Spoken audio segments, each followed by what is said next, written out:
Hello, hello everyone. How are you guys doing today? Hi, Sage.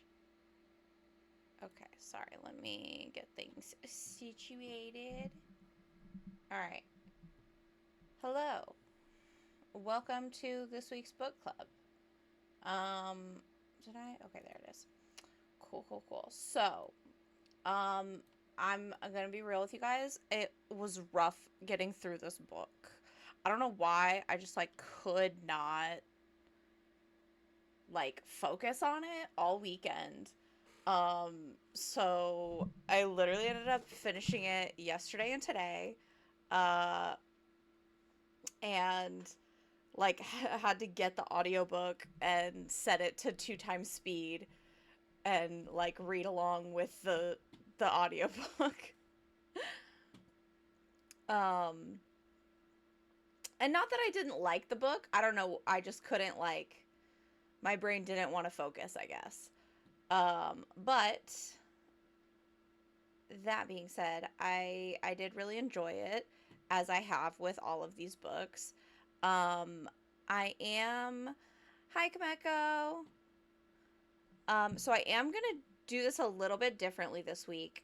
I actually found a decent plot synopsis on the Warriors wiki, and I'm gonna read through that because I feel like it'll be more succinct than me trying to recall from memory everything that happens in this book, because it is in fact bigger than the others. And there's so much shit that happens in this book. So I'm gonna read through the synopsis, and then we can we'll expand on the parts that I feel like they kind of glossed over, or whatever, give my thoughts. So um this is actually a really good synopsis. It's pretty long. So uh we start with a prologue, as all of the books have. And in the prologue, we see Oakhart guiding two kits to the River Clan camp. Both kits struggle because of the cold, snowy night, and when they arrive, they are taken to the nursery, where Oakhart asks a queen named Greypool to take care of them. When Greypool asks where he found them, Oakhart responds by saying he found the kits abandoned in the forest. And Greypool is doubtful and slightly disbelieving of what he says, but he ultimately convinces her. And once Oakhart leaves and Greypool agrees to nurse the kits, she smells them and can identify the scent of ThunderClan, although she does not believe Oakhart would steal kits from another clan. So then we jump back into present day, where Fireheart still does not trust Tiger Claw, as he should, because this man literally watched while the River Clan deputy almost ripped his throat out and did absolutely nothing. Decides to uncover the truth about him. So he and Greystripe visit Ravenpaw in his barn, where he lives with Barley, to ask him about the battle at Sunning Rocks. And Ravenpaw recounts the events he witnessed, confirming once more that Redtail was killed by Tiger Claw, not Oakhart. Ravenpaw tells Fireheart that when Redtail attacked Stonefur, a River Clan warrior, Oakhart proclaimed no ThunderClan cat would ever harm Stonefur. Redtail then sprung on Oakhart, knocking them both off of a cliff into the path of a rock slide, which buried Oakhart alive. Ravenpaw says Redtail later emerged and ran straight into Tiger Claw, who pounced on him and killed him. Ravenpaw says Oakhart's death was an accident and he was not killed by Tiger Claw, as Tiger Claw had claimed. So, in order to be certain of this, Fireheart sneaks over to River Clan for more answers.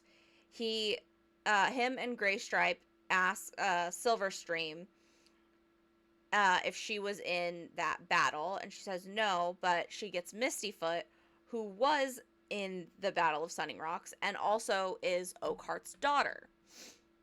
She confirms that Oakhart was crushed by collapsing boulders. However, when Fireheart asks the significance of Oakhart's words that Stonefur would not be harmed by a ThunderClan cat, Mistyfoot is at a loss. Thinking through what has been revealed to him, Fireheart begins to suspect. Did they. Wait, sorry. Do we get back to that? Okay, yes, sorry. I just wanted to make sure that they do touch on what's going to happen. So, thinking through what has been revealed to him, Fireheart begins to suspect Cinderpaw's accident was the result of a trap, hi Emu, set for Blue Star by Tiger Claw. On another River Clan visit, when Fireheart again questions Oakheart's words about Stonefur, Greypool, a River Clan queen, who we remember from the prologue is the one that nursed the two kids, reveals to Fireheart that Stonefur and his sister Mistyfoot are not her own, despite all of River Clan believing they are. Oakheart claimed to have found the two kids in the forest, she says, and asked her to care for them. Greypool tells Fireheart how she sniffed them and knew they were ThunderClan kids. Greypool strictly warns Fireheart never to tell Stonefur or Mistyfoot that she is not their true mother, as they do not know. In the midst of continuing his investigations, Fireheart must also carry out his warrior duties, help keep Graystripe and Silverstream's meetings a secret, supervise Brackenpaw's training due to Graystripe's constant absence, put up with his disobedient nephew Cloudkit, and face Tigerclaw's continuous hostility. New Leaf soon arrives, and the snow begins to melt. The river floods, and two of Mistyfoot's kits are swept away by the water. They are rescued by Fireheart and Graystripe, who return them to RiverClan. The two warriors learn that RiverClan is in trouble, having been forced to leave their camp due to the flood, and having nothing to eat since the fish are poisoned. Fireheart and Graystripe offer to hunt for RiverClan and begin to give them prey in secret, but are caught by Tigerclaw and punished by Bluestar. At the next gathering, Nightstar announces that ThunderClan is sheltering Brokentail, causing an uproar with ShadowClan and WindClan, declaring war on ThunderClan. The next day, the two clans invade the ThunderClan camp, but they are soon forced to retreat. Allegiances are steadily forming among the clans, with WindClan siding with ShadowClan and ThunderClan siding with RiverClan. Graystripe soon finds out Silverstream will be having his kits. When the kits arrive early, Graystripe, Fireheart, and Cinderpaw rush to her aid. Despite Cinderpaw's determined efforts to save her, Silverstream dies while kitting. The two kits survive and are taken in by ThunderClan. Goldenflower agrees to nurse the kits, even though Speckletail is disgusted by the thought of the two kits and their mixed bloodlines. Tigerclaw, who has witnessed the kitting, reveals Graystripe's affair to ThunderClan, causing the clan to distrust Graystripe. RiverClan demands the kits for themselves, and though Bluestar is hesitant to surrender them. Bluestar admits to Fireheart that Mistyfoot and Stonefur are her own kits, and that she gave them away to RiverClan so she could become deputy instead of Thistleclaw, an aggressive warrior who would have led the clan to endless bloodshed. Cloudkit, now Cloudpaw, is apprenticed to Fireheart. They are on a hunting mission when they notice Tigerclaw leading a band of rogues to attack ThunderClan's camp. Fireheart runs back to the camp, but the rogues arrive before him. Most warriors are away on patrols, leaving ThunderClan badly outnumbered. During the battle, Tigerclaw corners Bluestar in her den and tries to kill her, but Fireheart arrives just in time to save his leader. A RiverClan patrol arrives and helps ThunderClan defeat the rogues. Brokentail is revealed to have been in on the ambush, having been plotting with Tigerclaw to attack the camp with his gang of rogues. Bluestar is deeply shocked and shaken by Tigerclaw's mutiny, although she manages to announce his betrayal to the clan. Fireheart reveals the events surrounding the battle at Sunning Rocks. It was Tigerclaw who killed Redtail, and Oakheart's death was an accident. He also reveals his suspicion that Cinderpaw's accident was actually a trap set for Bluestar by Tigerclaw, and that Tigerclaw had planned the attack to make it look like a rogue killed Bluestar, therefore becoming leader de facto. Tigerclaw is exiled, and he swears to have revenge on ThunderClan. Meanwhile, Yellowfang kills Brokentail by feeding him death berries, taking away his last life. Bluestar announces Fireheart as the new clan deputy, although she does this after Moonhigh breaking the warrior code. An omen of a piece of fresh kill turning to crow food makes Fireheart wonder if it means Bluestar's leadership is rotting away. At the end of the book, Bluestar agrees to surrender Silverstream's kits, Because he wishes to be with his kids and because he is no longer trusted by ThunderClan, Graystripe decides to join RiverClan. Fireheart is left heartbroken as he recalls the adventures he and Graystripe had been through together and thinks about how lonely he will be with his best friend gone. Fireheart returns to the ThunderClan camp as their newly appointed clan deputy, with more responsibility than he had ever hoped for. Hi, Sindri. Okay, so, like Kameko said, there's a lot that's happening in this book. And so also, I will say one thing that didn't get mentioned in that little synopsis is that Cinderpaw is officially named Yellowfang's apprentice.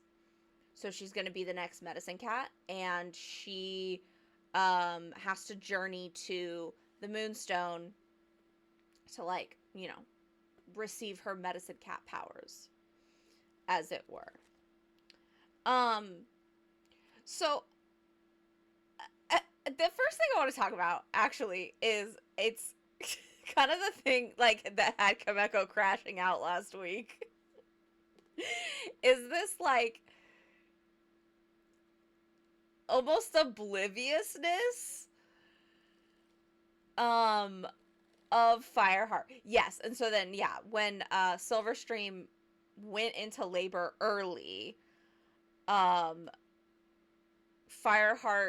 ran to go get Yellowfang, but Yellowfang was out, like, gathering herbs, so Cinderpaw came with him and tried to save Silverstream, but she ended up dying, which also caused a lot of, like, I guess, like, self-doubt with Cinderpaw.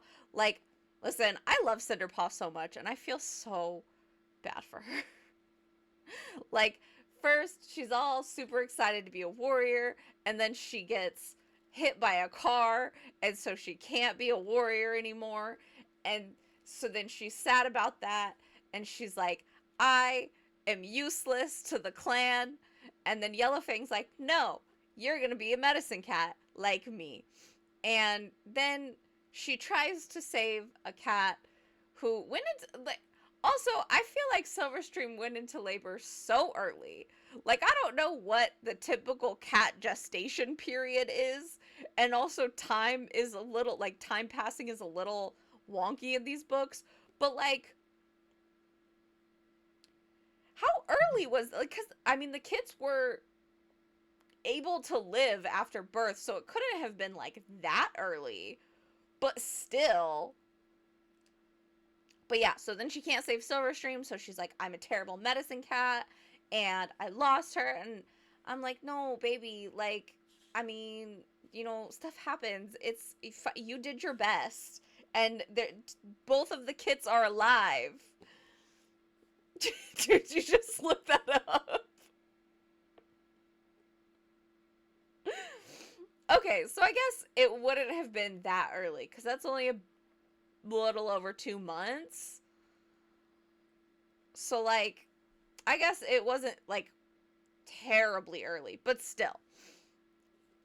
Anyway, back to Fireheart being a dumbass. It is interesting to me that, like, so when he first sees Mistyfoot, like, when Silverstream brings him out before he ever talks to her, he, like, says something about, like, thinking that she looks familiar, and he's like, oh, I must have just, like, seen her at a gathering or something. And then, like, when he meets with Greypool and, like, finds out that she's a ThunderClan cat, Greypool says something about, like, oh, well, they kind of look like me. And he's like, he feels like that should, like, jog something in his memory or something. I don't know. And then he tells Blue Star about, like, the fact that, well, does he talk to, I think he talks to Blue Star after he talks to Greypool. So he does tell her that that there were two, like, that Missyfoot and Stonefur are from ThunderClan, and she gets super angry at him. Like, she's like, stop, I'm not talking about this anymore. Because he's also trying to tell her that Tiger Claw is a traitor. And he's like, oh, I don't know why she got so mad. And I'm like, okay, baby boy, just think about it for a second. Like, come on. And then, yes, so, like, when they're heading back from a gathering, it's like the stream has flooded. So there's nowhere on ThunderClan territory for the cats to cross the stream, to go between Four Trees and the ThunderClan camp. And so RiverClan offers to let ThunderClan, like, go through their territory and, like, cross on, like, a tree that had fallen across the river. And so then, like, while they're heading back on that, Missyfoot and Blue Star walking next to each other, and, like, he, like, comments on how they look like they're identical, and when they, like, jump over a tree, like, they move in the same way and all this stuff. And I think that's where he kind of puts it together that, like, oh, maybe Blue Star is hi Sobek. He, like, puts it together there that it's like, oh, maybe Blue Star is their mom, and, like, she didn't lose her kids, she, like, gave them to RiverClan. But he still didn't. What's really wild to me is that he, even though he put that together, did not then, like, connect the dots further that Oakheart was their father, and that means that Blue Star and Oakheart had an affair, like a cross-clan affair, just like Graystripe and Silverstream are doing.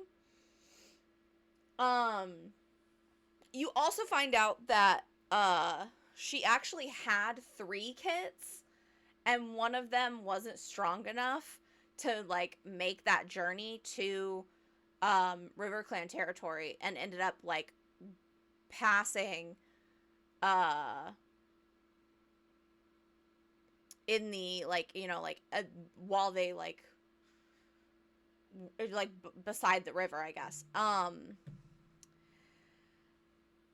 Yes. And so it's, like, it's so very sad.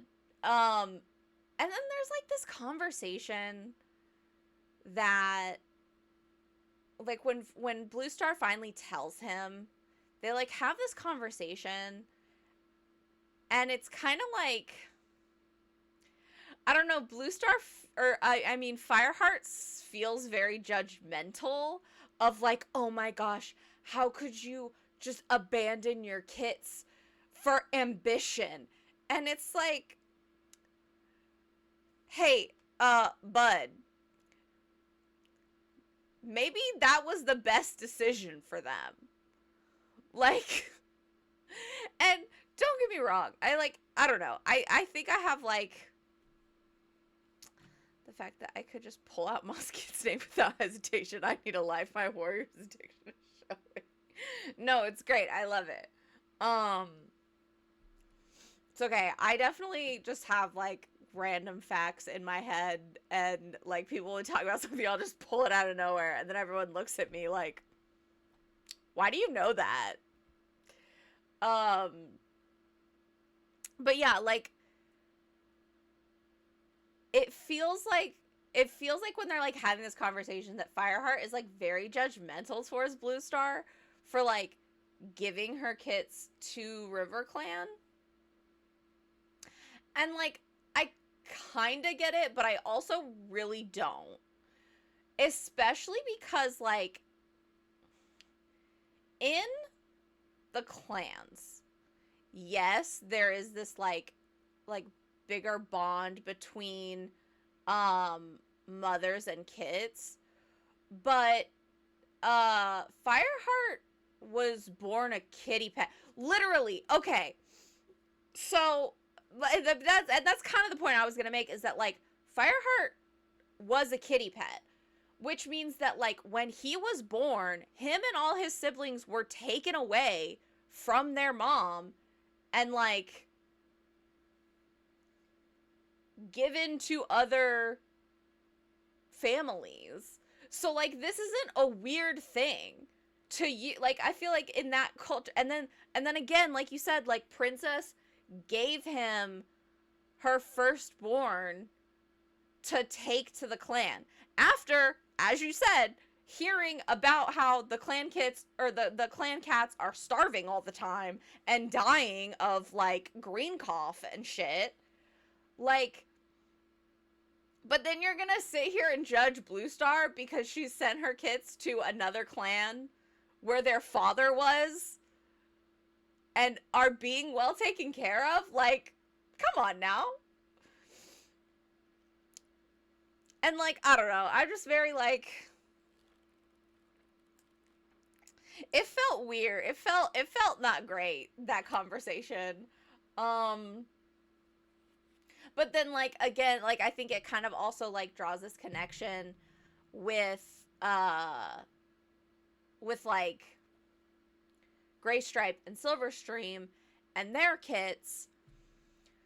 And it's also very interesting that like so sorry, hold on. Blue Star really just wanted to stop Claw from joining the clan with his battle-hungry tendencies. If she didn't, her children would have probably died in war anyways. It was the best choice. Absolutely. Like, and she said, you know, like, Thistleclaw, was, like, basically, he would have been the deputy if she had kept her kids.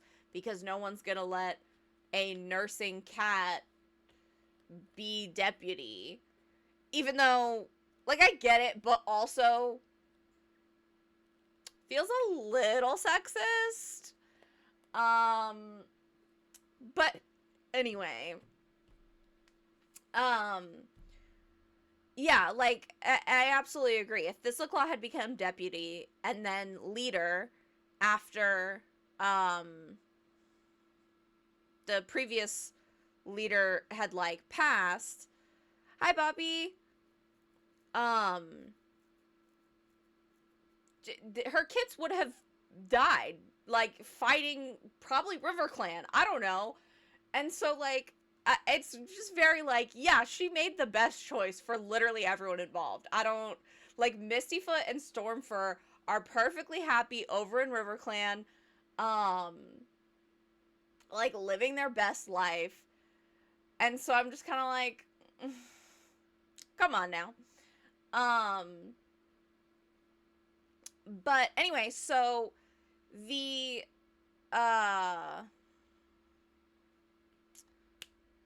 what was I saying? Yeah, I feel like there's also this, so one of the interesting things with like Silverstream and Gray Stripe is that part of the reason that River Clan comes over and is like and wants the kits is because like they're like, oh, the kits belong with the mother's clan. Because like if Silverstream hadn't died, she would have kept the kits in River Clan and like just never told anyone who the father was. And so like the kits should be raised in River Clan is their argument.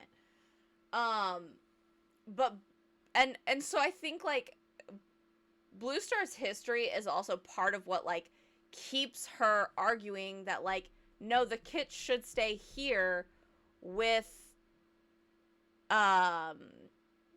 their father, like, because he is still alive. And the nursing thing was mainly an issue because she wouldn't do her deputy duties at the same time as nursing kids, which makes no sense because other she-cat deputies have kits later in the series and didn't lose deputy or anything because of it. Yeah, I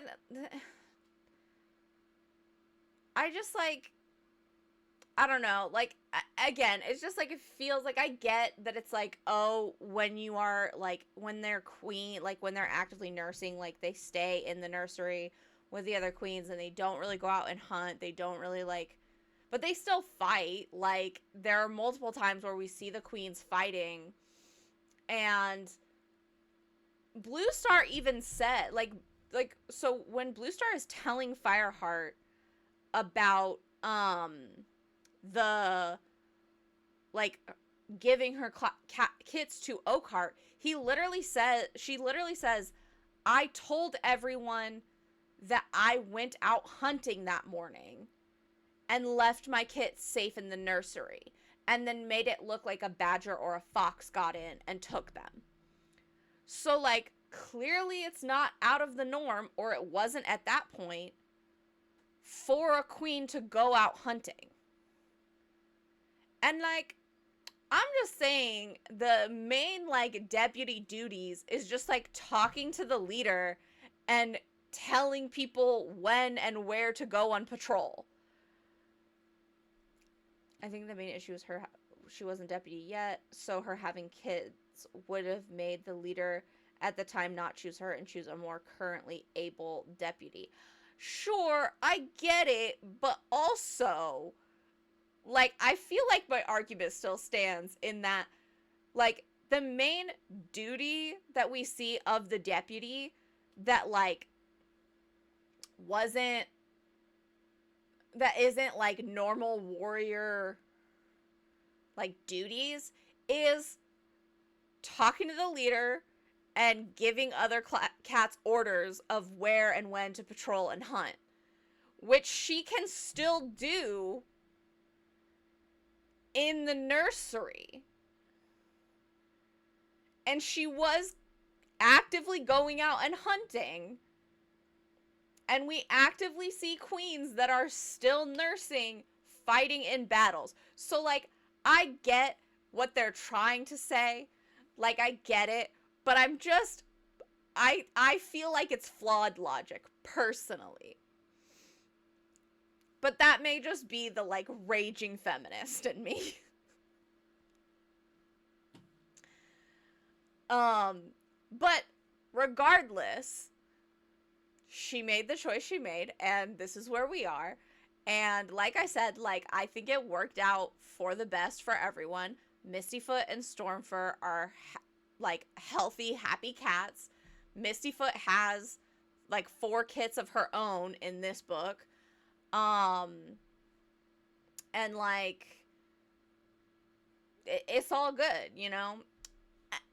Yeah, I know they're not supposed to fight, but, like, we see them fighting multiple times throughout the series. So, like, I don't know. It just, like, it's one of those things to me that I'm like, I feel like you're trying to, like, I feel like you're trying to make a narrative work, but, like, there's other contradictory elements to it. And, like, you know, it's like, maybe, again, I'm probably just, like, nitpicking, but, like, it feels like, I don't know. But anyway, we are where we are. Blue Star did give up her kits to RiverClan. So again, I think it's interesting to see, like, you know, the, like, Blue Star's kits belong to their father's clan, but the argument for Gray Stripe's kits is that they belong to their mother's clan. Which ultimately, like, you know, it makes me very sad. It's, in fact, like, probably my least favorite, like, arc within this is, Gray Stripe.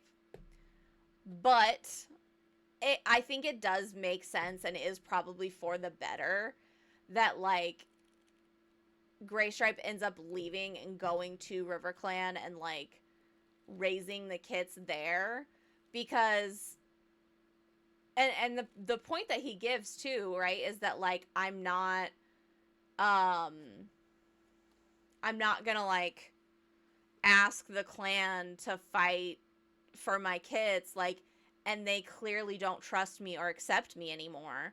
So like it makes more sense for me to just like leave and go be in River Clan with my kids. And like, and yeah, I think also a big part of it is that Silverstream is Crooked Star's daughter, and so like those kids are his grandchildren, and so like he wants that, you know, tether after like losing his daughter, and that's totally fair. It's just like really interesting to see that like juxtaposition, you know. Um, but I will also say that this book has some of the strangest pseudo racism I've ever seen. Because, like, I think, okay, it's one thing.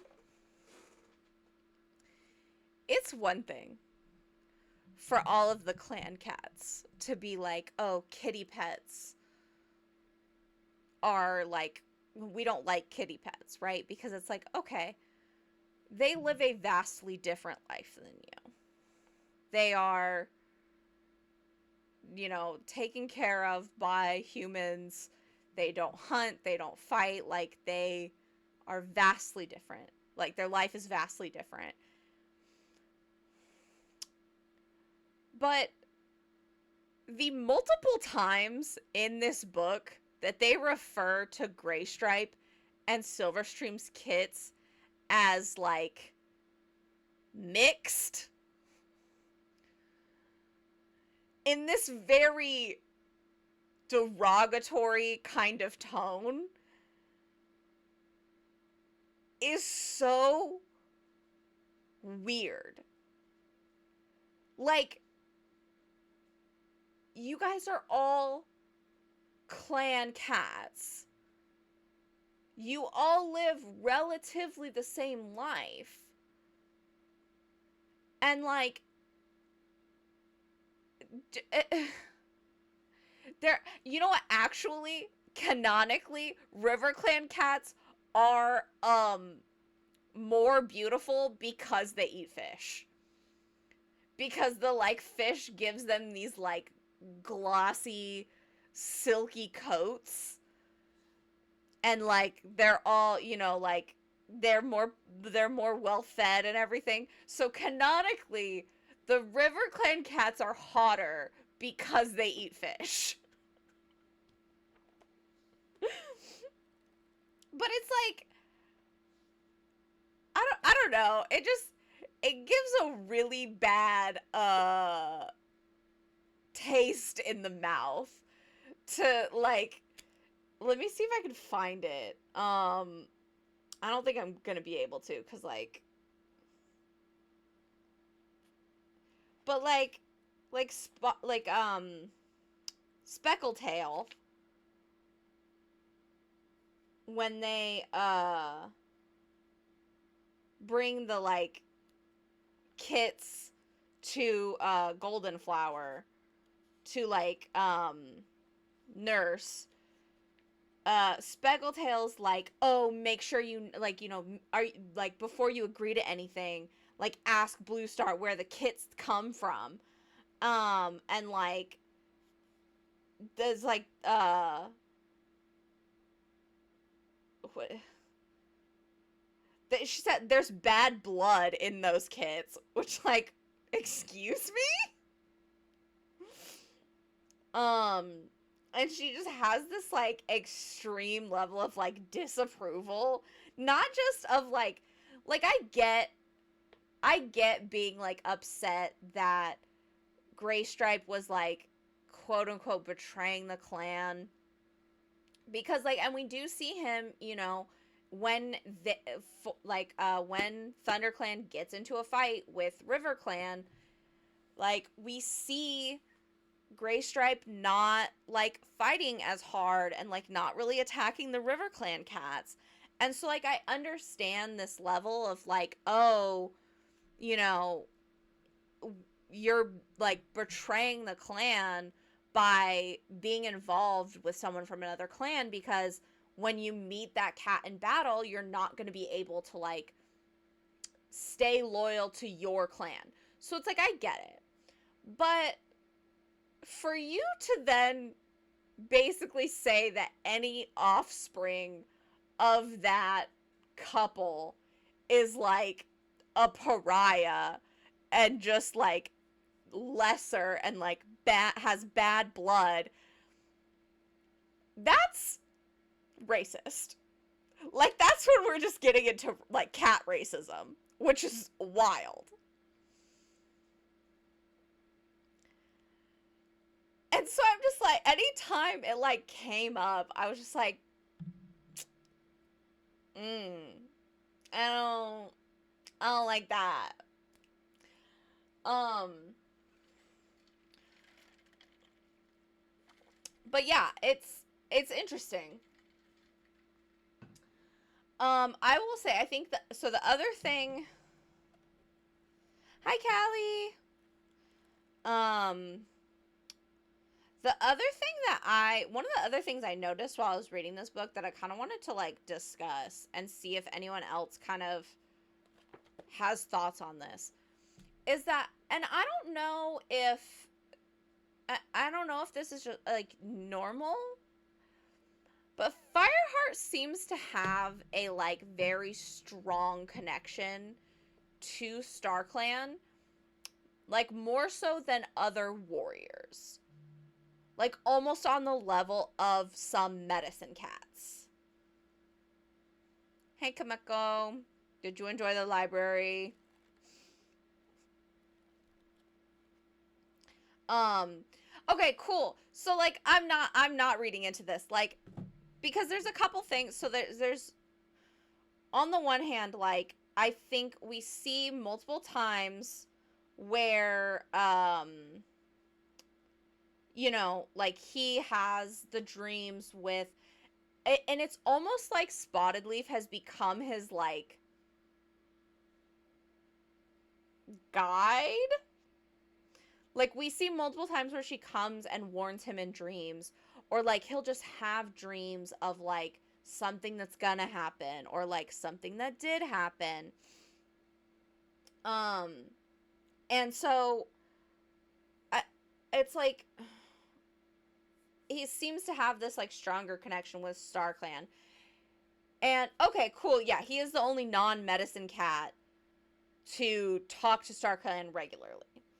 But I think that it also ties in with something else I noticed, which is that Fireheart seems to have a very strong connection with medicine cats also. Like, they, like, so like with Spotted Leaf, and I know we kind of talked about this where it was like this weird, almost like love at first sight kind of thing of like, oh, you know, Fireheart like saw her and just like thought she was so pretty and so beautiful, and then she died prematurely. But then again, like after she passes, like she keeps coming back to him in dreams and like giving him warnings. And then like Fireheart has this like deeper relationship with Yellowfang because he took care of her when he was an apprentice, and he also like basically saved her like when she was like right after she had been exiled from ShadowClan. Like, he's the first one to have like happened upon her. He gives her food, which she shouldn't have done according to the warrior code, but that's not the point. And then like when she's taken back to ThunderClan as their like prisoner, he takes care of her and he continues to defend her, like, even though the rest of ThunderClan is very against her.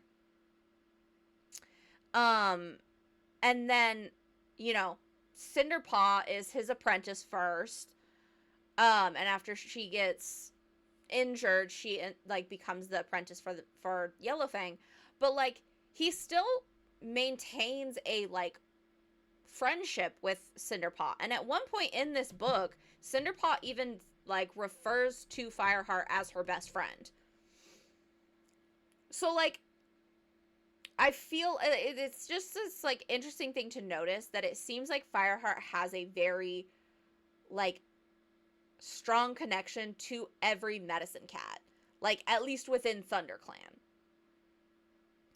And I find it interesting that he also then in turn has a strong connection with StarClan. And like the medicine cats have a like really strong connection with StarClan. There's just something interesting I noticed, and I wondered if anybody else had like noticed it or had any thoughts on it of like why that might be, or you know, beyond like he is the fire that will save the clan, like is there more of like an explanation to it than that, you know?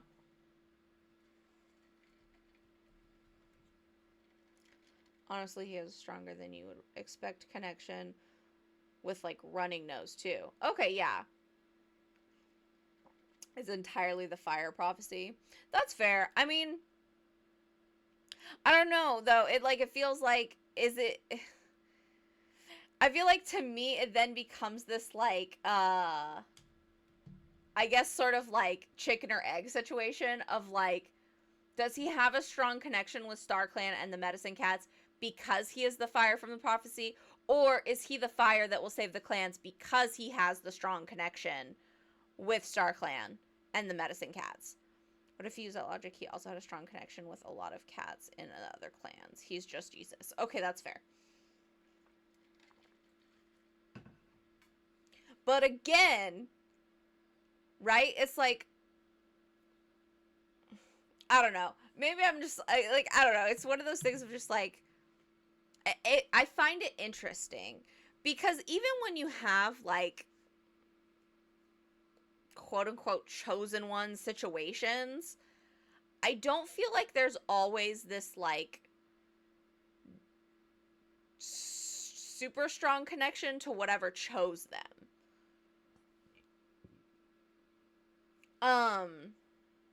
And I think then again for me it gets into this question of like, well, why were they chosen? Like, why is he what will save the clans? I'm gonna be real with you, prophecies always kind of fuck me up. Because I will say, it does feel like always, whenever someone hears a prophecy, they're like, oh, and not so much in this book, which I do appreciate, but I feel like whenever someone hears a prophecy, they're like, oh my gosh, we have to do whatever we can to prevent this prophecy from coming to fruition. And then the steps they take to try to prevent the prophecy are always what causes the prophecy to happen. So it's, and like I said, I appreciate that this book doesn't really do that. Mostly because I think a lot of the prophecies aren't like foretellings of like horrible things that are going to happen or whatever. But it is still just kind of like, I think I also kind of dig into like what exactly is the like magic of this world, I guess, because like we do see that there is like some force because leaders get 9 lives. And like the medicine cats get these prophecies that usually end up coming true. And so like it just kind of, I think for me, goes more into like what I very much get big into like lore when it comes to a lot of books, and I dig into weird things that you know, like you wouldn't normally like. I don't think it's like the normal route. So like, okay, listen. I've had multiple hours long discussions with Sindri about the genetics of bending in the Avatar universe. Dwayne The Rock Johnson. Okay, I definitely will have to read them. Um, I will get there. Probably within this year, I will say. Like, I will probably read them within this year. And maybe we'll do book clubs on them. But I don't know, it's just like, it's one of those things of like, and is it like, because I will also say that like, just the prophecy that fire is going to save the clan, I don't think necessarily like entails that Fireheart is going to like, or even need this connection with StarClan. Because I think just who Fireheart is as a person is what the clan needed. Series 5 is so Series 5. Oh, that's cool. Got it. Okay. Cool. But yeah, I don't know. It's like, I think that who Fireheart is as a person is what the clan needed. And also, I will say that, like, you know, knowing what's going to happen, because I have read these books before, and, like, I have read into Series 2 before, and, like, knowing what is going to happen, I think very much Fireheart was needed not just to save ThunderClan, but to save all of the clans. Because, you know, like, I mean, we already have started to see it. Fireheart brings WindClan back. Yes, it's on the orders of Blue Star, but still, he, like, is the one who brings them back into their territory. Fireheart immediately jumps to offering to hunt for RiverClan while they're struggling. And so, like, it's, you know, it's, I think Fireheart very much, his willingness to take care of and, like, go to bat for pretty much any cat, and his, like, empathy and kindness are what the clans all needed to survive.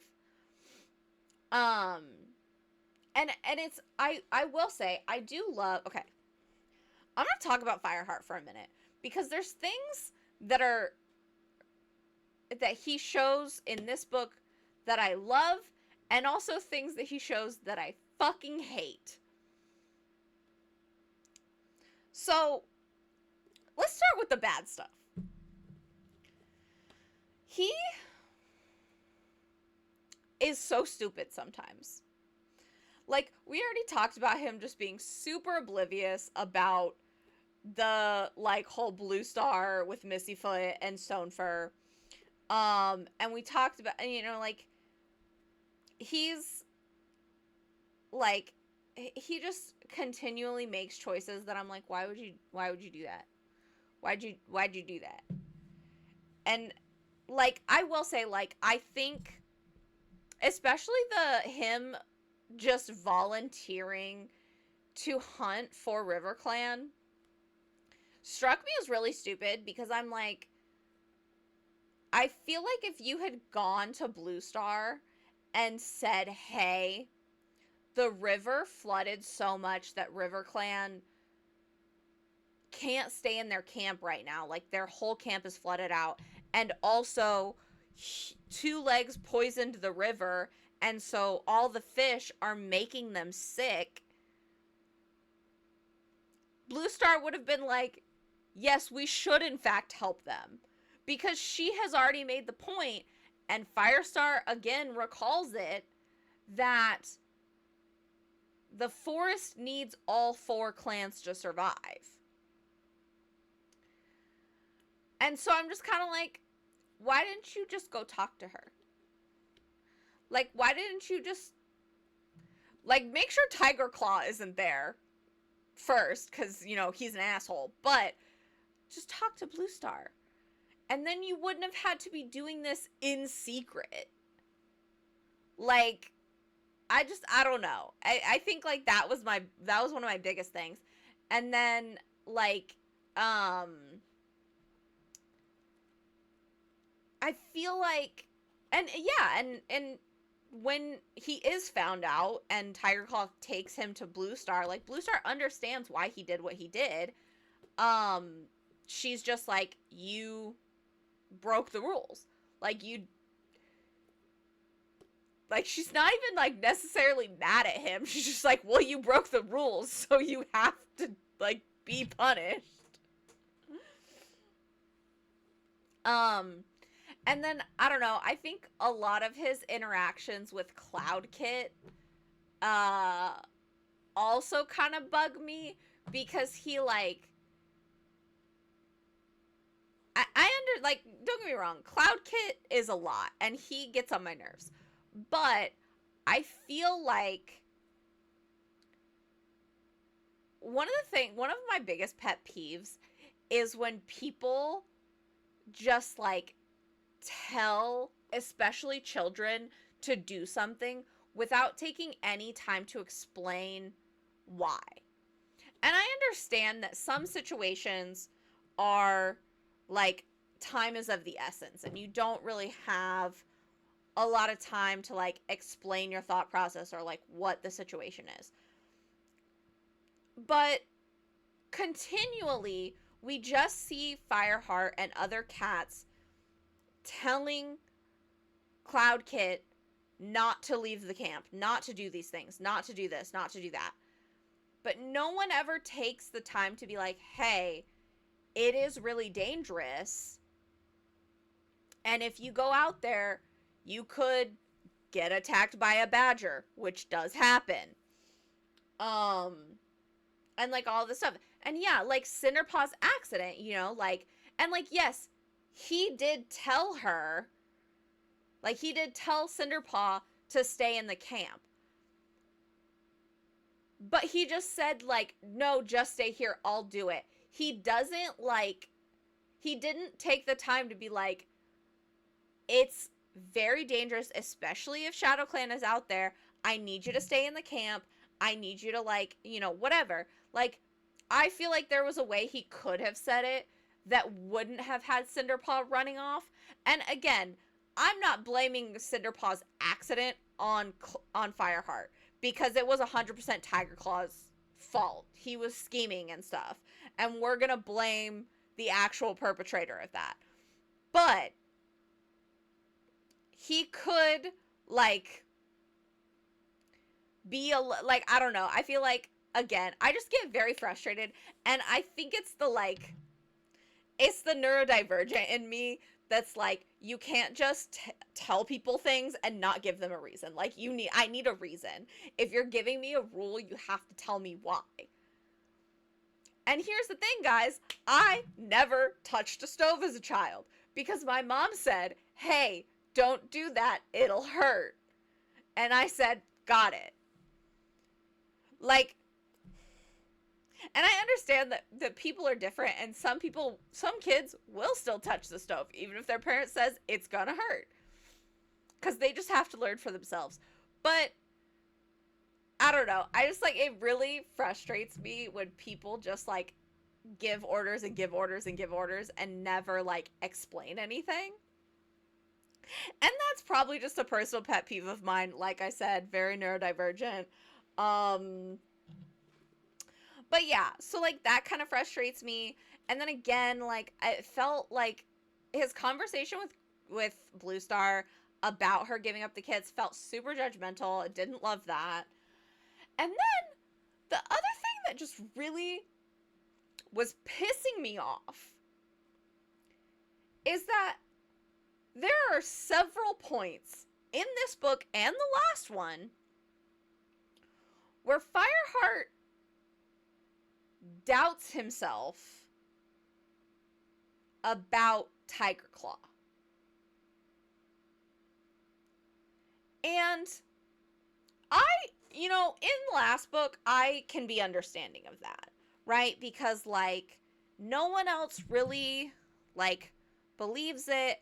And Fireheart hadn't personally witnessed Tiger Claw really doing anything that was super sketchy. And, you know, Ravenpaw was very, like, you know, scared and upset. So it is possible, like, I can absolutely see, like, a world where he's like, oh, well, you know, it's entirely possible that he was, you know, making things up or, like, misremembering or whatever. So I don't really blame him for the last book. But at the end of the last book, Fireheart watched Tiger Claw stare him dead in the face and do absolutely nothing while Leopard Fur almost ripped out Fireheart's throat. Oh, wait, also there's the whole thing that Fireheart, because of his background, has this kinship bond idea thing, but the clan cats just don't really have that. Yeah, it's... Again, it's like this weird, like... I don't know. Like, this whole weird, like... I don't know. But, anyway. That's fair. And, like, again, you're allowed to have a differing viewpoint. But also, that doesn't really give you the right to be judgmental about someone else's, like, viewpoint or opinion or choices, you know? Like, but anyway, and you're not allowed to mentor your own kin because you wouldn't be harsh enough on them, and then they give... Yeah, I do think...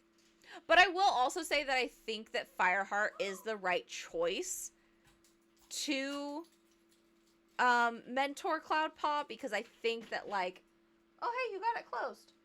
Yeah, my father did some shit, and... Oh, okay. So, we can close it, but once we open it, it's, like, super hard to close it back up, so... Cool. But I was like, well, alright, that's fine, so... But yeah, they managed to close it. This is for you. Oh. Aww.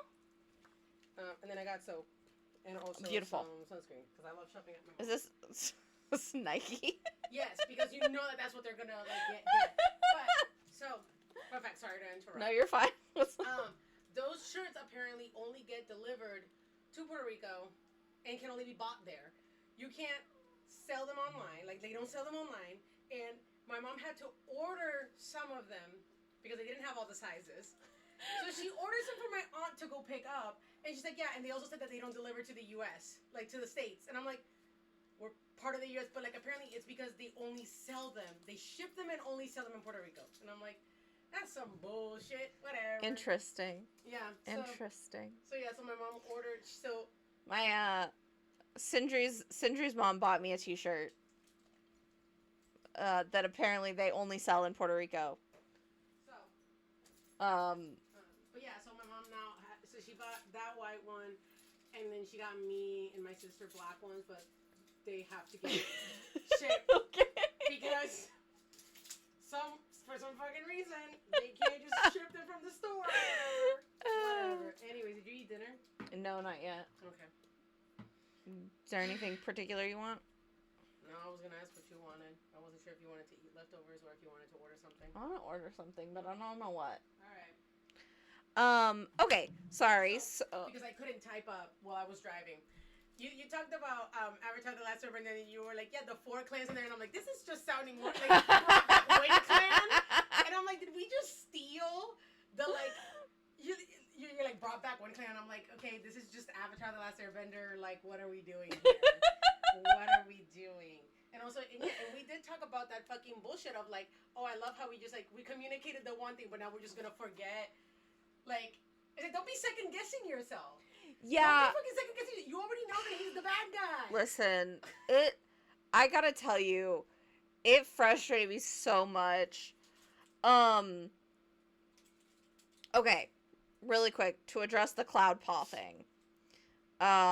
They were literally like, you brought this problem here, you deal with it.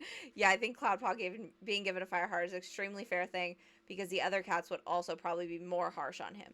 Yeah, I think, like, I think definitely the it's well, maybe not. Like, I think Sandstorm would have been okay with Cloudpaw. I wouldn't have been too harsh on him.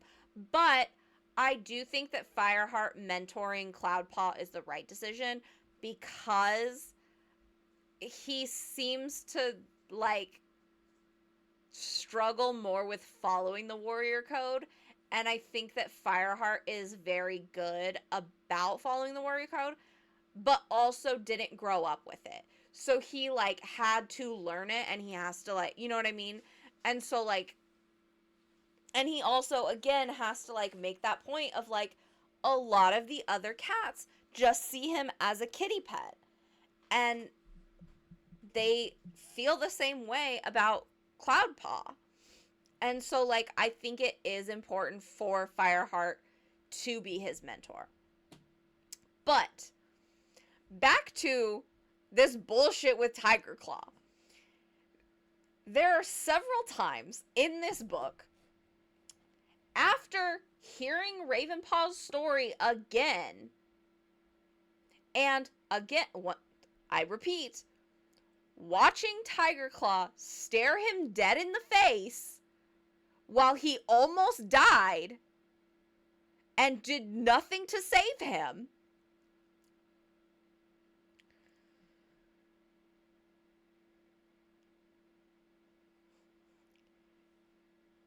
We're we're gonna sit here and then like doubt that Tiger Claw is evil. What are you doing? What are you talking about? Hate. Wingstop, Culver's. He just really knows how to follow it. He just doesn't. Yeah, I feel like, but again, and like I've said before, like, he breaks the warrior code, but he does it because he's doing the right thing. Like, all the stuff with like hunting for River Clan, like, that was the right thing to do. And like saving Mistyfoot's kits in the river, like, that was the right thing to do. But technically, it's against the warrior code. Are Yeah. you gonna be using this within the next Tonight? the next couple of days? Probably. Okay, then I won't touch it. That's fine. I'll do it next week then, if anything. Wingstop, Culver's, Panera, Five Guys. I'm between Wingstop and Panera. Any votes from the chat? Wingstop or Panera? Panera.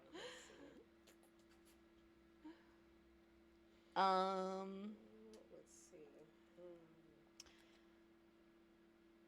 Sorry, I keep interrupting So, here, and I'm just. no, you're good. Olive Garden. Olive Garden isn't on DoorDash, okay? It's not, bro. What? Call up Mr. Olive Garden and tell him to get on DoorDash so I can order Olive Garden. Call up Mr. Garden. Call up Mr. Garden. Please call me Olive. Mr. Garden was my father. But yeah, like, so there's like a point where he sees Tiger Claw and Broken Tail like sharing tongues. What? That's what they call it when they like groom each other and Oh. like. Sharing what? Okay. I don't have my Prime hooked up with my Grubhub, but I do have DoorDash pass. Dash pass. Cuz my parents have it. So So yeah, so we don't have it. But yeah, we also don't have Prime because we have it. It's because of your parents. yeah, fair. But anyway, again, he sees Tiger Claw and Broken Tail like sharing tongues, and he's like, "Oh, is this like the softer side of Tiger Claw? This, like, he's being nice to the old man, and yada yada yada." And it's like, no, actually, he was scheming to bring rogues into the camp and kill Blue Star. Hello? Uh, and then like, there's like another point. I don't remember. Oh, it was when River Clan and Shadow Clan, or Wind Clan and Shadow Clan, attacked to kill Broken Tail. Like, he's like notices Tiger Claw like fighting, and he's like, oh, he's like so loyal to ThunderClan, like maybe I'm wrong. And I'm like, no, you dumbass. Like, yes, in a sense he's loyal to ThunderClan, only because he wants to be the leader of ThunderClan. Like, he is first and foremost only loyal to himself. And so, like, Oh, wait, did I order the right thing? that's so fair. I mean, I will say, like, Yellowfang. Why is the deputy sharing tongues with the? Why is the deputy sharing tongues with the hot? Like, I will say that, like, Yellowfang does kind of, like, like, have moments with Broken Tail and everything, but still, like, I don't know. And it's just like, anyway, it pisses me off that Fireheart keeps like doubting himself in the book. And so I'm just like, babes. And then even like that very last minute, when he brings the rogues into the camp, and then he like turns around and is like basically trying to make it look like he's being chased by the rogues and is like fighting them off. And Fire has this moment of like, oh my gosh, did I get it wrong? And then he's like, oh no, his claws are sheathed. And I'm like, stop doubting yourself, okay? Like, you were right. Just be secure in the fact that you're right. Just know that you're right. Why is this so difficult? Sorry, hold on. I'm gonna order food.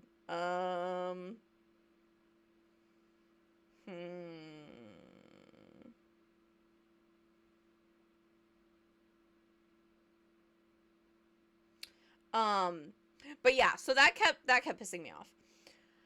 But I will say, like, so okay, but the things that I love about Fireheart is that he is so compassionate. Right? Like, we see him multiple times, like, he does break the warrior code, but it's always to help another cat. And like to do what he sees as the right thing. Yeah, okay, that is the other thing. Okay. This is another thing that I need to talk about. I understand that the warrior code is like, oh, don't kill cats. Like, don't kill other cats. Unless it's like absolutely unnecessary. But I think I have a different definition of what is absolutely necessary than Fireheart. Because I'm going to be real with you, I would have killed Tiger Claw right there. Like, and I wouldn't have felt bad about it. Like, you killed the last deputy. Like, you killed Redtail. You set up a trap that crippled my apprentice.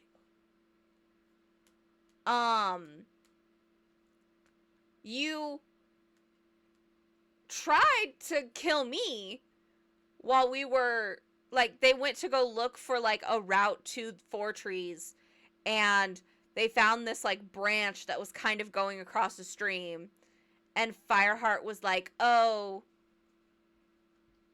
or Tiger Claw was like, oh, Fireheart, test it out, and then, like, it ends up breaking, and, Fireheart almost gets washed away in the stream. And then he, like, leads a band of rogues into the camp and attacks Blue Star. And literally, like, says to her, like, I will kill you as many times as I have to. Because he doesn't know that she's on her last life. Killing Oakheart and Revenge. yeah, no, for like and like like I think like Fireheart does make the point like several times of like, oh, um, like I don't like Tiger Claw is much bigger than him. And he doesn't know if he could have beat Tiger Claw, which is fair and valid. Tiger Claw is a lot more experienced of a fighter. He's a bigger cat. Um, and so like, yeah, I don't know that you can beat him again. Like at that point, I would have been like, I don't know that I can beat him again. Um, and I genuinely am like, I don't know. I think like, and I also personally am like, I think that it's like, I feel like it's honestly more cruel, in my opinion, it's honestly more cruel to like send a cat out into the elements to fend for themselves or like, you know, whatever, like other kind of punishment that they come up with. Like, I feel like that is more cruel than just killing them right there. Because at least that is quick. Um, Sorry, just ordering dinner. But anyway, they don't kill Tiger Claw. They subdue him and then exile him from the camp. Which that okay, that is another thing that I will mention that they left out of the synopsis is that before Tiger Claw actually leaves, he tries to like get cats to come with him, like specifically Darkstripe, Longtail, and Dustpelt. He like tries to get them to like come with him. Um and they're all like, absolutely not. And I mean, like, yeah, Darkstripe and Longtail both are just huge fucking cowards. But like Dustpelt says, like straight up, he's like, Redtail was my mentor and you killed him. So like, no, I'm not gonna follow you.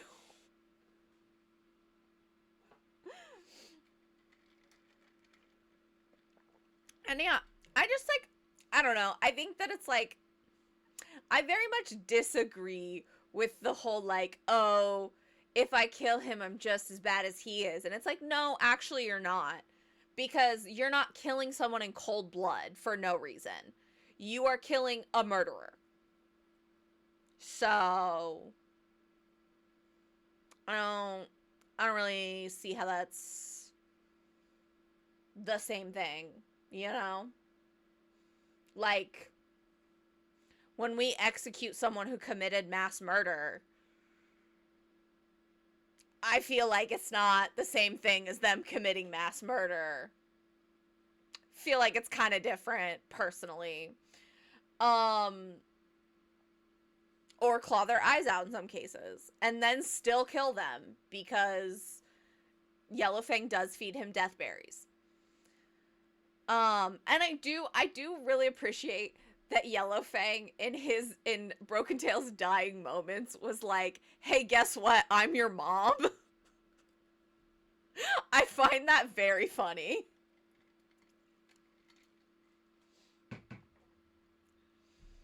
Um, but yeah, I don't know. I'm just like,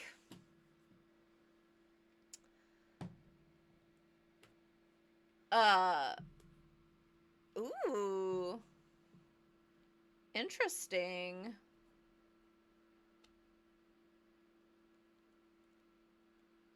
Um, but yeah, so I do love like I love how much Fireheart cares for other people. I love how he very much like doesn't I think that like one of his strengths being a like not clan born cat is that he can see beyond those like clan divisions, which is very necessary in a lot of instances.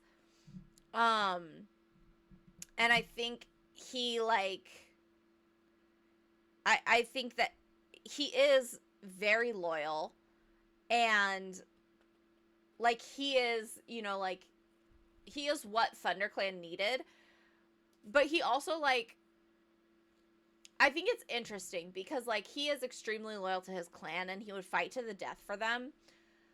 But that also doesn't mean that he's not going to like help out or feel like compassion for his enemies.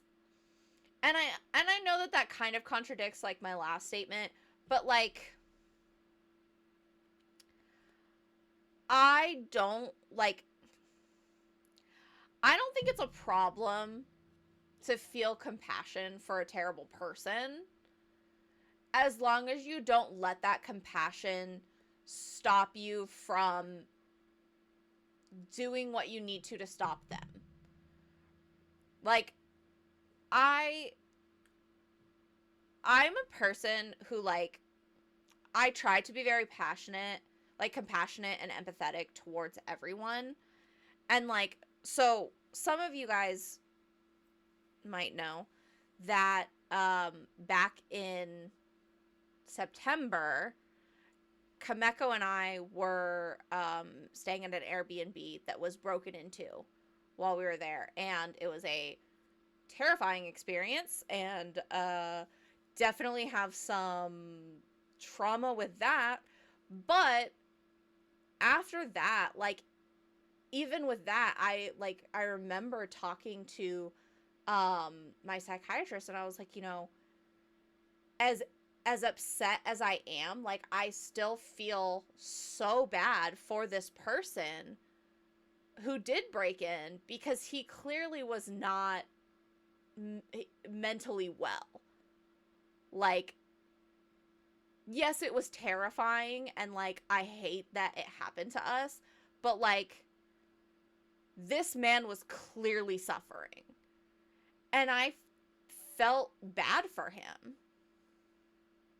And so like again, I think that like people and characters, cats in this case, um contain there's a I don't remember where the quote is from, but like there's a quote that says like people contain multitudes. And I think that that's so true in that like there's so much nuance and like gray areas in the world, and I think that like people are capable of holding to like opposing ideas, and you know it doesn't like it doesn't make you a bad person to like feel compassion for someone that has done wrong to you. And like I think that Fireheart embodies that so well in that like we see him with both Broken Tail and Tiger Claw feel this compassion for them after they've been defeated. And again, I personally think that like the better option would have been to like end the situation completely right when you had like I get why they didn't kill uh Broken Tail when they ran him out of Shadow Clan, because like he had 9 lives, and so like what were they gonna do? But Tiger Claw doesn't have 9 lives, and I think that it 100% would have been better and honestly more merciful to just kill him there and just end all of that. And like and Fireheart even makes the point of like how many more cats will die or be injured because of Tiger Claw. And here's the thing. You could like make sure that no one else is pretty easily. You could have done that. But no, you chose not to, and so Tiger Claw is going to go on hurting and killing cats for the other 3 books in this series. For real. I mean, I don't know. I just like I get it, and I get the point that the book is trying to make, and it is a children's book, and like I understand that teaching nuance to children is not super easy, and so like having a protagonist who goes against the like who does something technically against the moral that you're trying to show isn't great. But also, like, I think, again, just me personally, I feel like this narrative that, like, violence is never the answer, and if you if you kill a murderer, you're just as bad as them, and it, like, I feel like that narrative is very much in place to, like, stop the nuanced thinking, right? Of, like, hey, if you commit mass murder, or you know, commit a genocide and send people to gas chambers, like, it's the person who kills you isn't as bad as you. So, like, let's stop that line of thought, you know? Bro said he was gonna kill them all, and they said, okay, buddy, and just kill him there. For real, like, and I don't know, I understand there's this, like, level of, like, I understand that, like, there's this level of, like, oh, he's being exiled, he's gonna be a rogue, like, you know, he's not gonna have any power, yada, yada, yada. But it's like, do you really just not, like, we're just not gonna think the steps ahead to be like, well, Broken Tail came back with his, you know, band of rogues to attach us, and, like, or to attack us and all this stuff. And so I'm just like, come on, guys. Let's think about it. If you commit a genocide, don't worry. They'll just blind you and feed you and take care of you. Yeah, for real. Like, and I don't know. I think also, like, there is another thing for me that is very much like, there are a couple points where this is kind of talked about of, like, Yellow Fang still sees Broken Tail as her kit, and, like, she can't, you know, like, despite what he's done, she, like, can't, you know, break that, like, relationship. But I'm gonna be honest with you guys, and I will say, obviously, like, I'm not a mother, I've never experienced that relationship of, like, your child, but I do think there's a line. I do think that if I had a child who grew up to be a mass murderer who killed my husband and killed some children and blamed it on me, I wouldn't hesitate to, like, deal with it. You know what I mean? Like, I think, like, if I was in that situation, like, there is a line that you crossed, and you're not my kid anymore. You were a murderer. Like, I'm so sorry, but you made your choices. And your choice was murder. Like,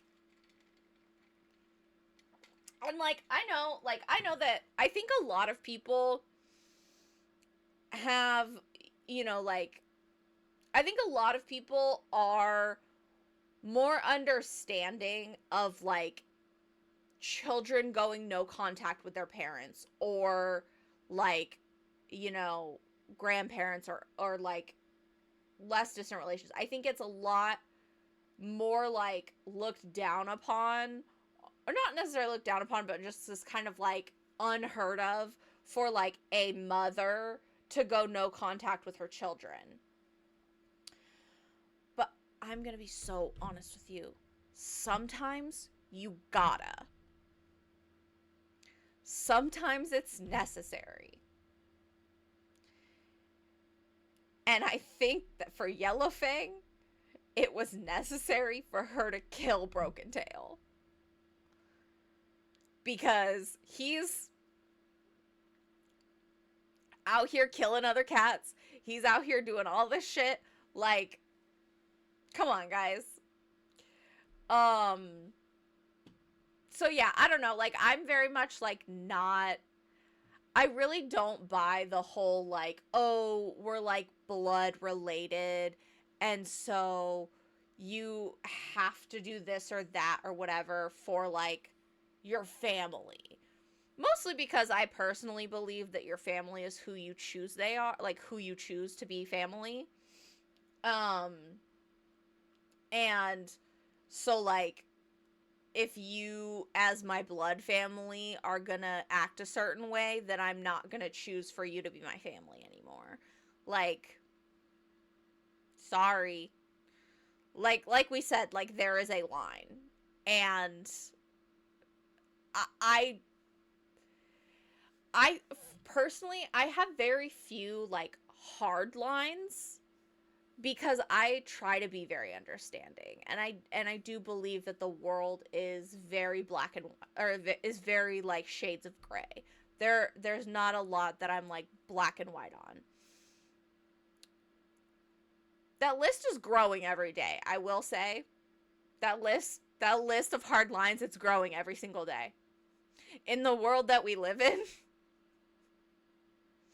every day I find new things that I'm like, "Oh, I didn't realize that needed to be a line, but it's there." Cool, great. Um, so yeah, I don't know. It's like, and Fireheart, like, doesn't make a huge deal out of it. He does, like, kind of, like, he sees Yellowfang feed him death berries, and, like, doesn't say anything. Like, he pretends he didn't see it, and he, like, never tells anybody else. So it's like, cool, but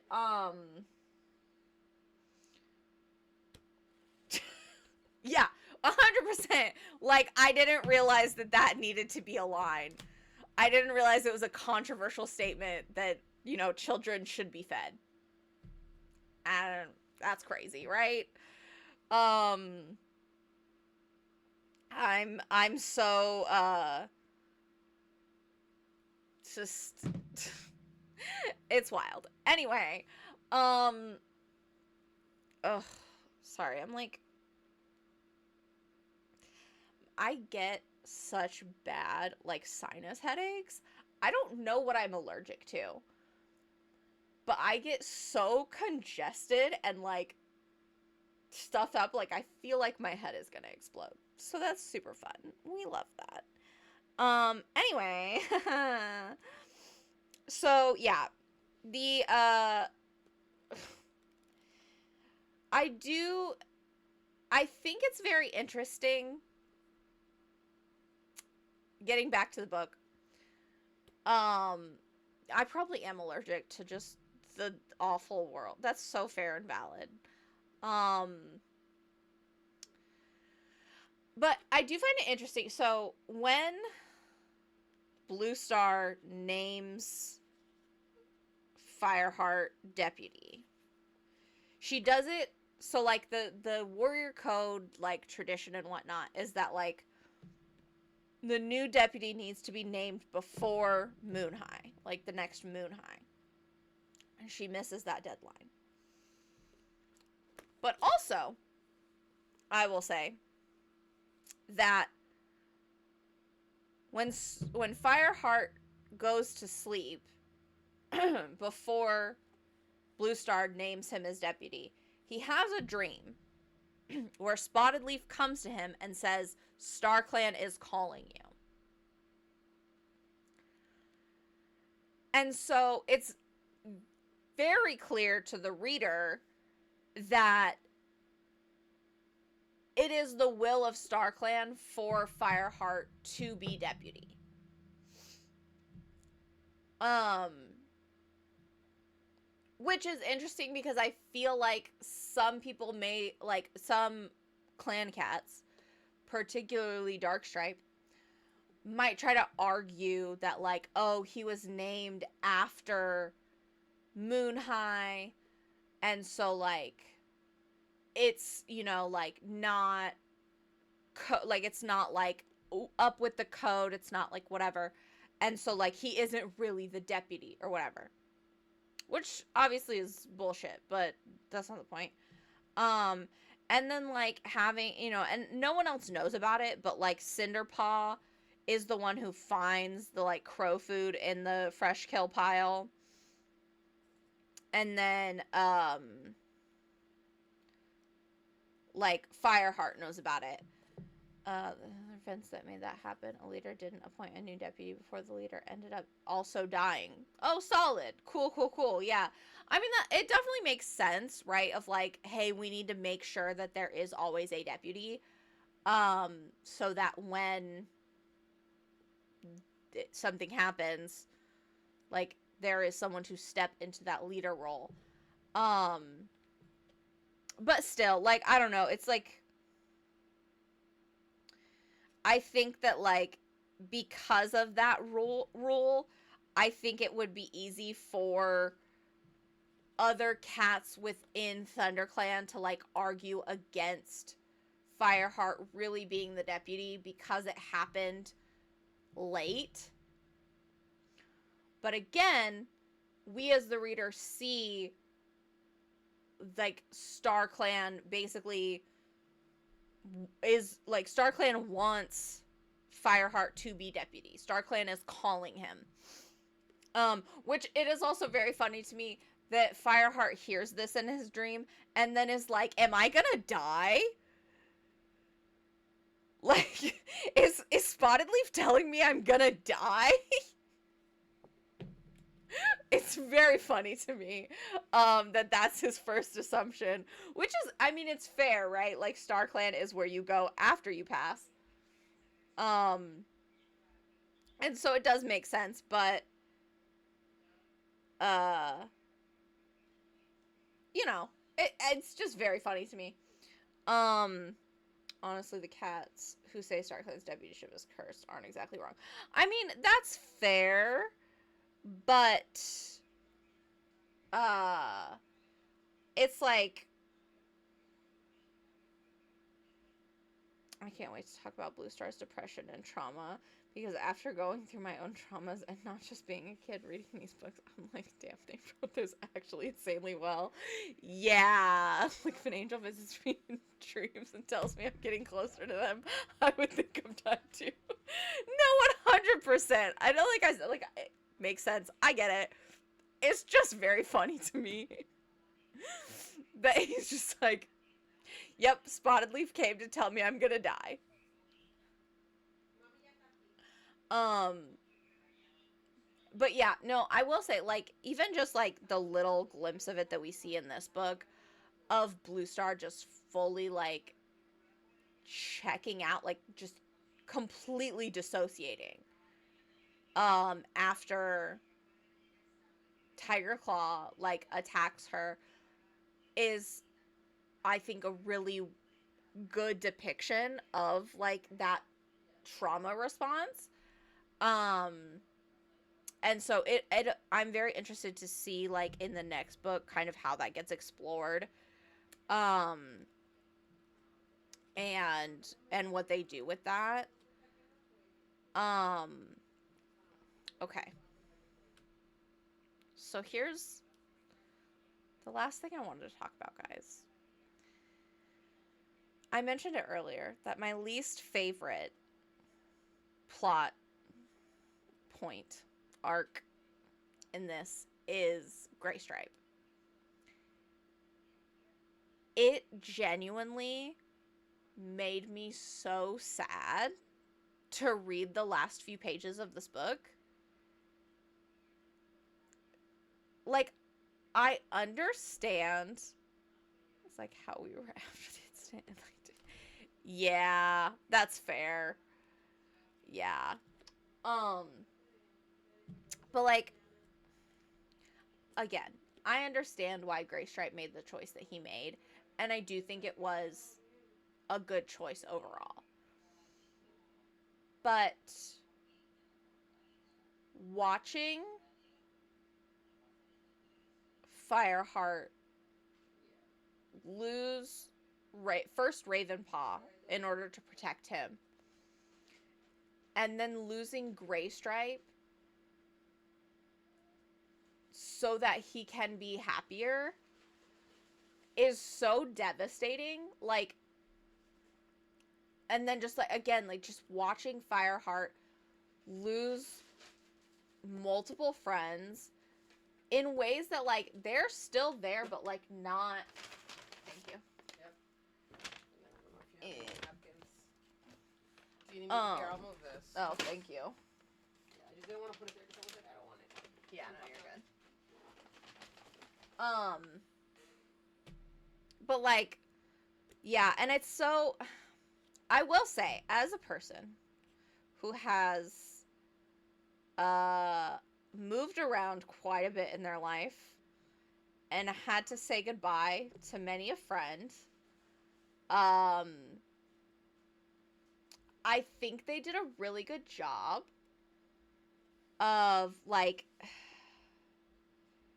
just like having this like it's written so well to like evoke really the emotions of like of losing a friend, not because they died or anything happened, but to just life, you know? Like I said, I moved around a lot growing up, and there are people that I was really good friends with as a kid, and there were points where I had to leave that friendship, and it sucked.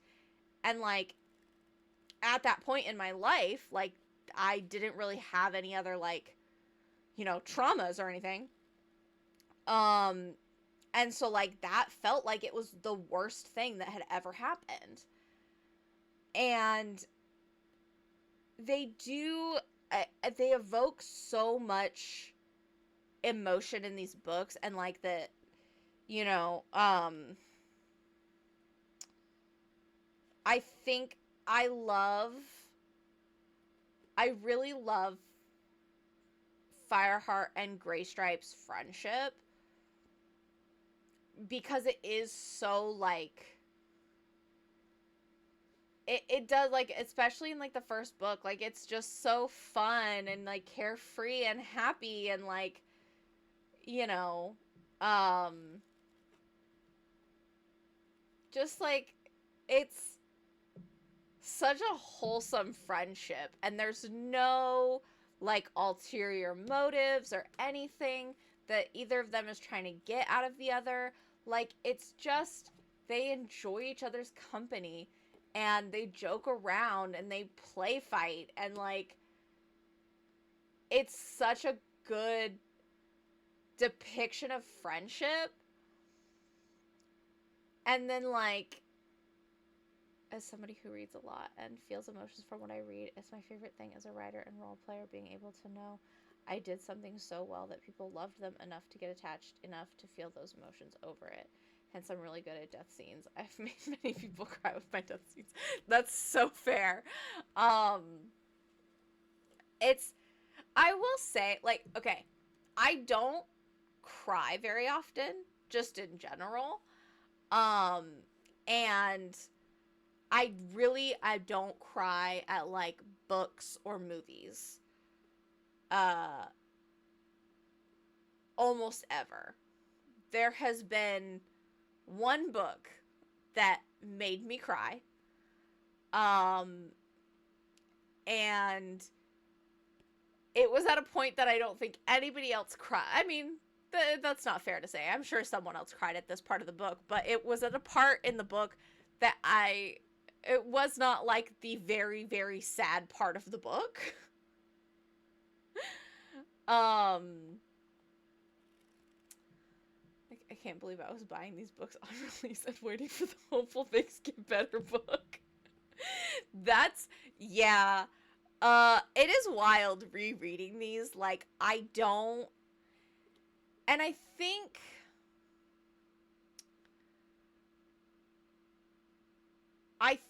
that, like, as a kid, I think maybe just, like, the emotions didn't resonate the same way.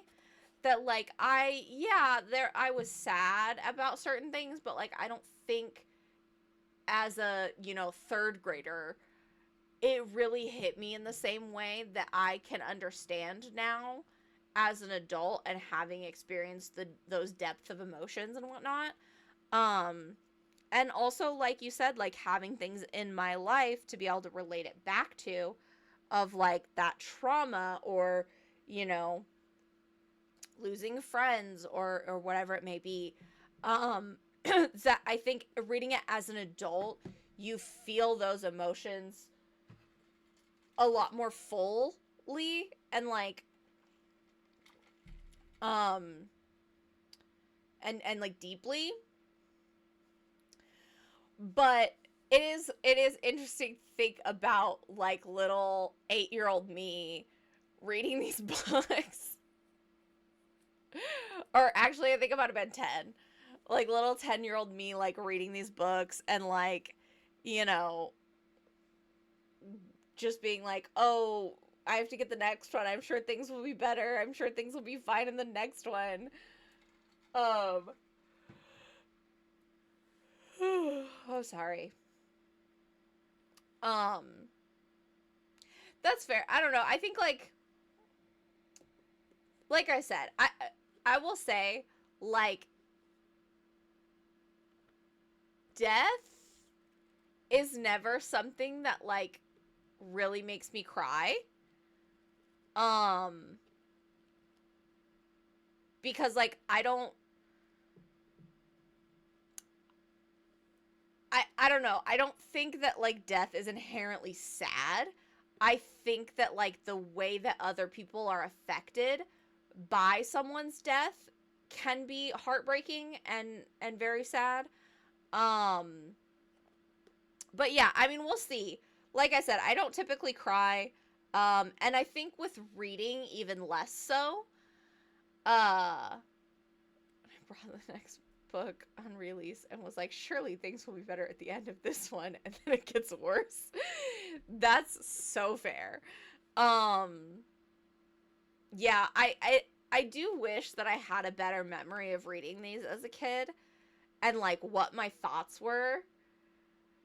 I know it'll eventually get better. Yeah.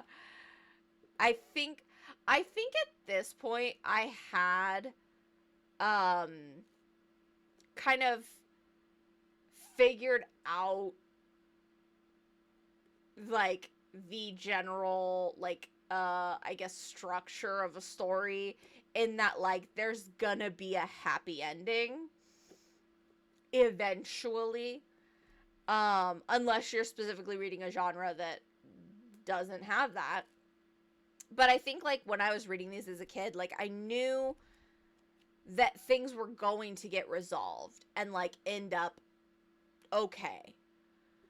Um, but I do wish I remembered, like, kind of my specific thoughts and, like, feelings as I read these books as a kid. I really just remember loving them, and, like, you know, just reading through them and, like, obsessing over them with Squish. Um, the only book that has ever made me cry was The Fault in Our Stars by John Green. And it was specifically the scene where it's like a flashback that she is having, not really a flashback, but just like, you know, like talking about when she was in the hospital, and like about to die, and like her mom said like, it's okay, you can let go, and that made me cry. um and you know, as a person who had cancer, uh I should have expected to cry when I read that book, but like I said, I don't really cry very often, and so I just didn't really, it kind of came out of nowhere. But um yeah, and I think with books even more so, I'm able to kind of like separate my emotions from the book, and that's why like I don't like watching scary movies. I don't like watching horror movies. But I'm okay reading a horror book. I'm alright with that. So yeah, I think for me, reading just is able to have this kind of like separation. And so I don't really cry with, especially books. But yeah, even movies I don't. That's why I like role playing. There's nothing guaranteeing that things will actually get better. I had characters who had nothing but constant tragedy, and things never did go good for them even once. I even had an RP that ended off with the bad cats winning. I think for me, like, I think it can be very interesting to explore those kind of stories, but I am a sucker for a happy ending, and I always will be. Because to me, reading is 100% escapism. Like we said, this horrid world that we live in makes me feel bad enough on a daily basis. And so when I read, I want to know that there's going to be a happy ending, that the bad guys are going to get defeated, that the good guys are going to live happily ever after. I think that for me, when it comes to cliffhangers, I need the next installment to already be out. And that's why a lot of times I won't read series if the whole thing isn't out. Because, again, I'm too neurodivergent for that. Gonna be honest, I finished reading book 3, and the next day at work I was like, I've lived 5 lifetimes. That's so fair. Then after book 4, it was that again, but worse. LOL. I've had people who have read my works tell me how they hate my cliffhangers and love them so much. Fourth Wing dude. Yeah, I like, again, I think like cliffhangers can be really awesome, and I do like them. But again, I need to know that the next installment is already out and I don't have to wait. Um so like, yeah, there's only one series that I read that is actively coming out. And it's because like I don't know that she's ever going to stop writing these books, and I'm okay with that. Um and like I said, I think cliffhangers can be really cool. Uh but yeah, it's like if you want me to read a series, I need to know that the entire series is already published.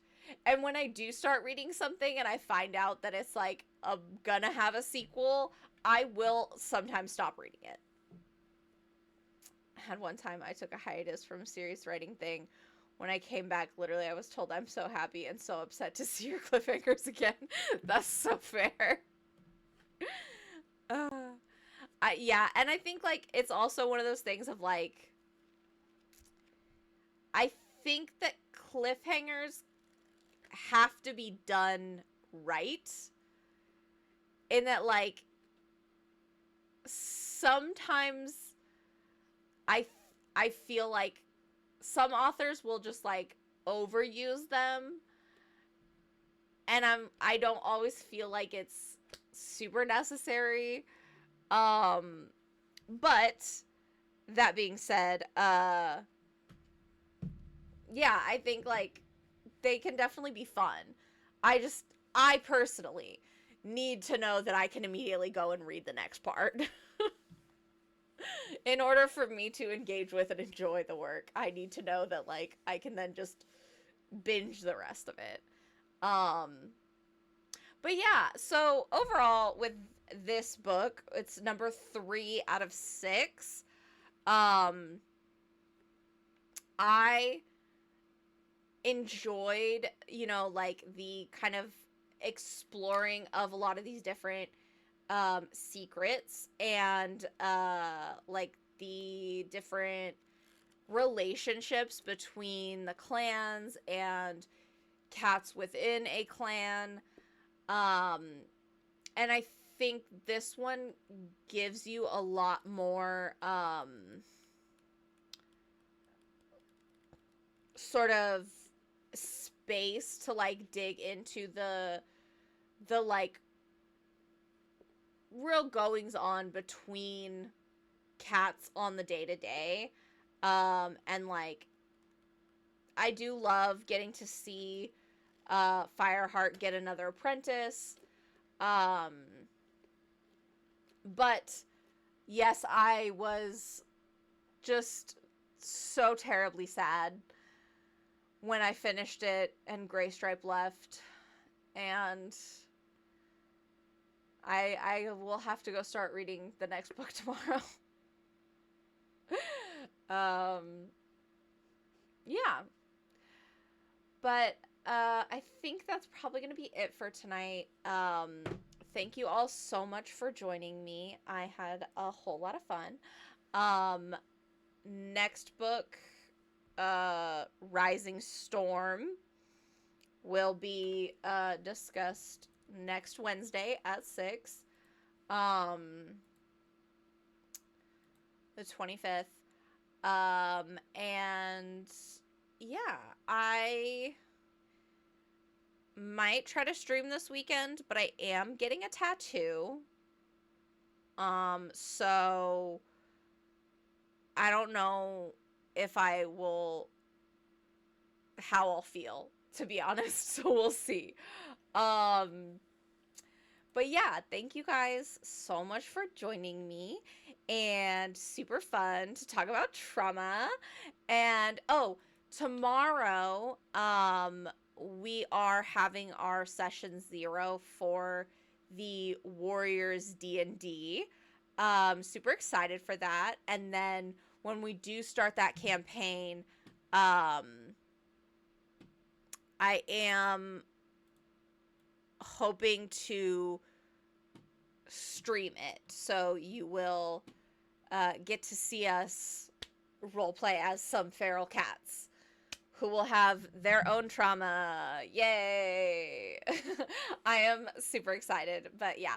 So thank you guys again so much for joining me.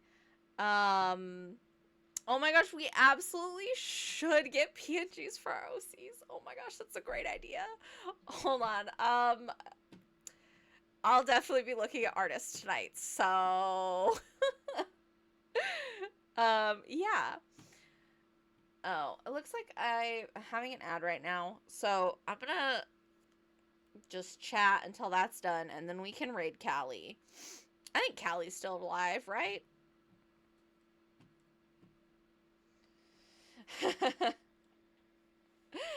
um, I'm very excited to jump into these. I'm it'll be interesting to see what everyone has come up with, and what everybody's characters are going to be. That's honestly like my favorite part of TTRPGs is character creation and seeing other people's characters. I find it so much fun, and this is no different. We're all just gonna be feral cats and get into some shenanigans and have lots of trauma, as you do as a feral cat. These books have made it clear. Um, but yeah, so keep on the lookout for that. That'll be a super fun series that'll be coming up soon. And I'm sure that Kameko, in her obsession, will be streaming some more Monster Hunter stories at some point this week or early next. But let's go ahead and raid into Callie's channel.